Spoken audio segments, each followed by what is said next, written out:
No geral, o espaço levou a vida de 18 pessoas, e todas elas morreram durante o voo ou o pouso. Aparentemente, nada é mais perigoso que esses momentos. Mas imagine que você está no espaço aberto e de repente perde a capacidade de voltar para a estação. Você é lentamente levado para longe, em direção a uma morte lenta e agonizante. Contudo, os astronautas não temem isso. Por quê? Descobramos agora.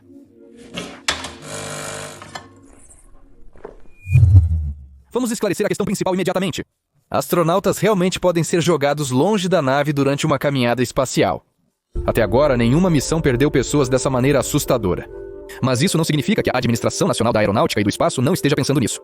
A agência exige que os astronautas que vão ao espaço aberto usem cordas e, às vezes, até âncoras adicionais.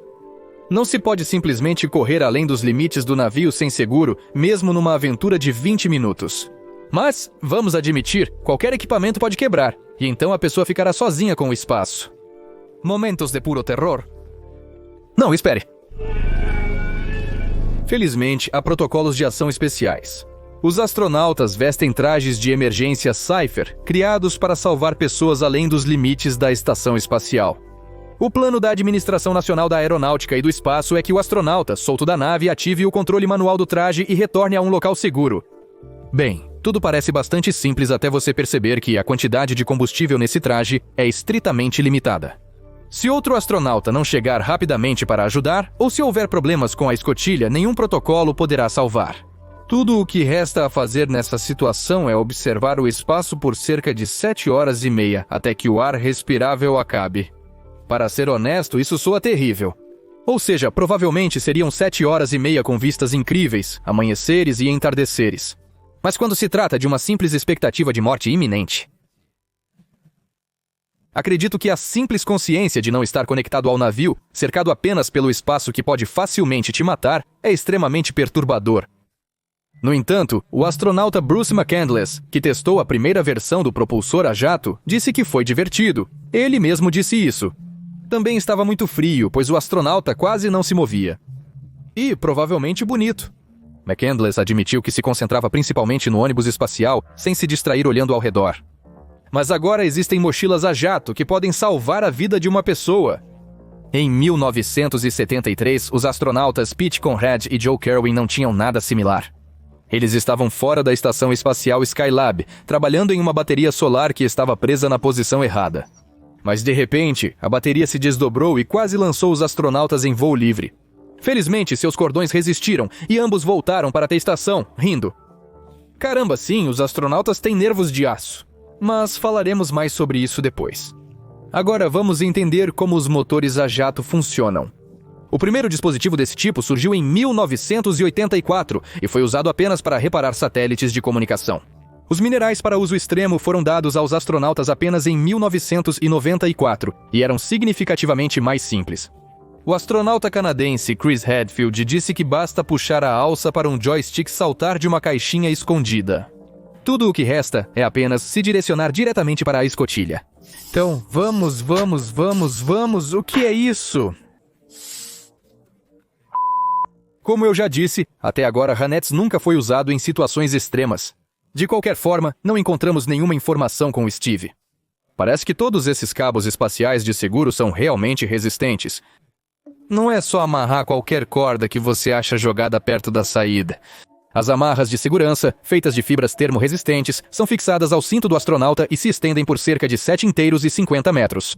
A outra ponta da corda é presa às alças da estrutura da estação espacial. Ademais, os astronautas são obrigatoriamente presos uns aos outros por uma corda de segurança com capacidade máxima de 400 quilos, suficiente para suportar o astronauta e o equipamento mesmo em caso de um puxão inesperado muito forte. Mas não são apenas as cordas e os colegas que suportam os astronautas. O trabalho dos astronautas seria impossível sem a equipe do Centro de Controle de Missões na Terra. Na verdade, para apoiar algumas pessoas na Estação Espacial Internacional, milhares de outras estão trabalhando abaixo, prontas para ajudar a qualquer momento e em qualquer situação. A equipe terrestre coleta dados da nave espacial, e o grupo de controle de voo então analisa esses dados para tomar uma decisão sobre a melhor ação a ser tomada. Os astronautas podem se comunicar com eles quando necessário. O centro funciona 24 horas por dia, 7 dias por semana, o ano inteiro, Esse suporte é realmente importante, especialmente quando a contagem é em segundos e os astronautas estão entre a vida e a morte. Durante sua primeira caminhada espacial no ano 2000, o astronauta canadense Chris Hadfield, já mencionei ele antes. Ele sentiu irritação no olho esquerdo e logo ele se encheu de lágrimas. As lágrimas formaram uma gota de líquido que cobriu também o seu olho direito. Isso cegou o astronauta no espaço com um instrumento nas mãos.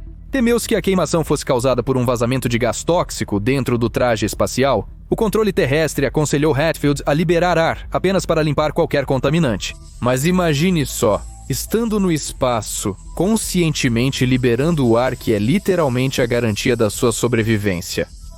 Mas o astronauta conseguiu superar seu instinto de autopreservação e funcionou.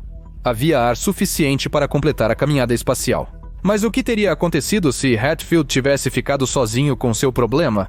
É improvável que ele tivesse flutuado no espaço, mas não por ser irreal. Além disso, uma situação assim realmente aconteceu com Luca Prometano. Durante uma caminhada espacial, seu capacete começou a encher-se repentinamente de água que estava dentro do traje espacial.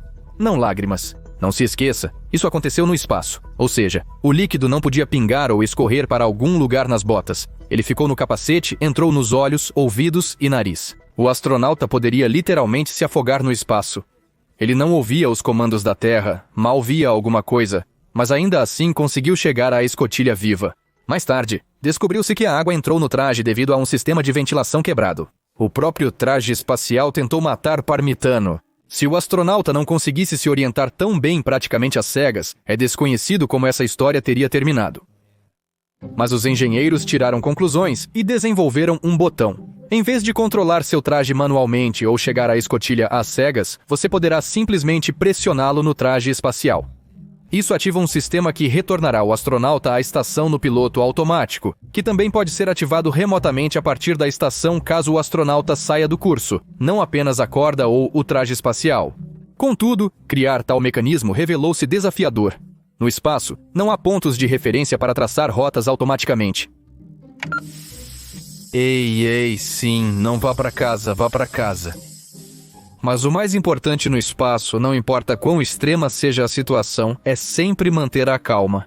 Pânico no espaço pode ser fatal, por isso os astronautas devem estar preparados para tudo. Os primeiros astronautas da Administração Nacional da Aeronáutica e do Espaço selecionados entre pilotos de teste foram abandonados nas selvas das Filipinas sem equipamentos ou instruções. Foram auxiliados somente por um guia local que não falava inglês. Sim, você ouviu direito. Não é exatamente o espaço sideral, mas serviu para o treinamento. Durante o programa Apollo, no final dos anos 1960, a Administração Nacional da Aeronáutica e do Espaço realizou treinamentos ao ar livre na Islândia, no Havaí e na cratera de um meteoro no Arizona. Os treinamentos de hoje, é claro, mudaram. Ninguém mais joga astronautas no meio da selva. Mas o princípio permanece o mesmo. Não é para dar habilidades especiais de sobrevivência, mas para ensinar a trabalhar em equipe, lidar com dificuldades, esquecer o mau humor, ajustar a atitude e identificar seus pontos fortes e fracos. Em suma, tudo para o trabalho ideal. Se você acha que passar alguns dias na selva ou no frio extremo é apenas uma zombaria dos astronautas, Steve encontrou um exemplo para provar o contrário. Durante o reparo do telescópio Hubble, as pessoas passaram cerca de 8 horas no espaço, mas a peça que precisava ser removida não cedeu. Sim, você tem um pouco de tempo para imaginar o quão difícil é fazer algo com os dedos nessas luvas gigantes. Michael Massimino, responsável pelo reparo, começava a se desesperar e se culpar por não conseguir realizar a tarefa. Porém, graças à experiência adquirida nos treinamentos, ele lidou com seus sentimentos. O Hubble foi consertado. Enfim, todos esses treinamentos foram cansativos. Há também o teste de resistência à água. No Centro Espacial em Houston, há uma piscina de cerca de 12 metros de profundidade. E tem água suficiente para encher várias piscinas olímpicas.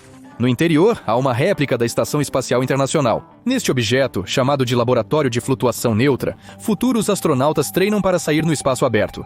Sim, na água. É estranho, mas a água é a melhor opção para simular a ausência de peso.